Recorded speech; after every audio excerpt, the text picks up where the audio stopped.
جو تسبیح کی نماز ہوتی ہے اس میں پڑھنا رہتا ہے. ہاں ہاں جی جی. تو وہ بیٹھنا مطلب ضروری ہے وہ بیٹھنا؟ یعنی حیات ہے وہ، حیات میں انشاءاللہ وہ پڑھیں گے ہم. کیونکہ وہ معلوم نہیں تھا مجھے، تو وہ مطلب کہ وہ بیٹھنا رہتا ہے، جی ڈائریکٹ جی. کھڑے ہو جاتے ہیں نا. نہیں، ہمارے نزدیک، ہمارے امام شافعی رحمۃ اللہ علیہ کے نزدیک جلسے استراحت میں بھی بیٹھنا ہے، سننا یعنی 2 سجدوں کے بعد بھی تھوڑا سا بیٹھ کے پھر رکعت کے لیے کھڑے رہنا ہے. اسی لیے تو ہمارے امام جو تسبیح کی نماز رہتی ہے نا اس میں 10 مرتبہ تیسرا کلمہ پڑھنے کے لیے کہتے ہیں، لیکن حنفی لوگ وہاں 10 مرتبہ نہیں پڑھتے، وہ لوگ رکعت میں 10 مرتبہ پڑھ لیتے، یعنی قرات شروع ہونے سے پہلے 15، پھر قرات ہونے کے بعد 10، اس طریقے سے وہ لوگ پڑھتے ہیں. لیکن ہم جلسے استراحت میں 10 مرتبہ پڑھتے ہیں اور رکعت میں صرف 15 مرتبہ پڑھتے ہیں. جی.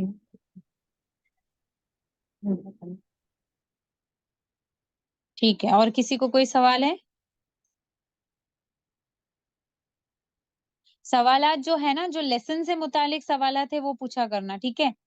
یعنی جو ابھی آج میں نے سبق پڑھا ہے اس میں کوئی ڈاؤٹ ہو تو وہ پوچھنا. دوسرے جو مسائل ہے جیسے جیسے لیسن ہوں گے انشاءاللہ، پھر کیا ہوتا ہے، کنفیوژن ہوتا ہے. جو چیز ہم نے پڑھی نہیں ہے اس کو پوچھ کے پھر فائدہ نہیں ہے نا، کنفیوژن اور بڑھ جائے گا، مسئلہ حل تو نہیں ہوگا، ایسا ہوتا ہے. ٹھیک ہے، تو انشاءاللہ یہ سجدے سہو کب کرنا ہے، کیسے کرنا ہے، رکن چھوٹ گیا، سنانے آواز چھوٹ گیا، سنانے حیات چھوٹ گیا تو اس کی تلافی کیسے کرنا ہے، یہ سب ہم انشاءاللہ پڑھیں گے. ٹھیک ہے، ابھی صرف دھیان رکنے پہ فوکس کرنا ہے، سنانے آواز، سنانے حیات، ان کو لرن کرو، یاد کرواؤ اپنے گھر والوں سے، اپنے اصحاب سے، سہیلیوں سے یاد کرواؤ، یہ بہت ضروری ہے.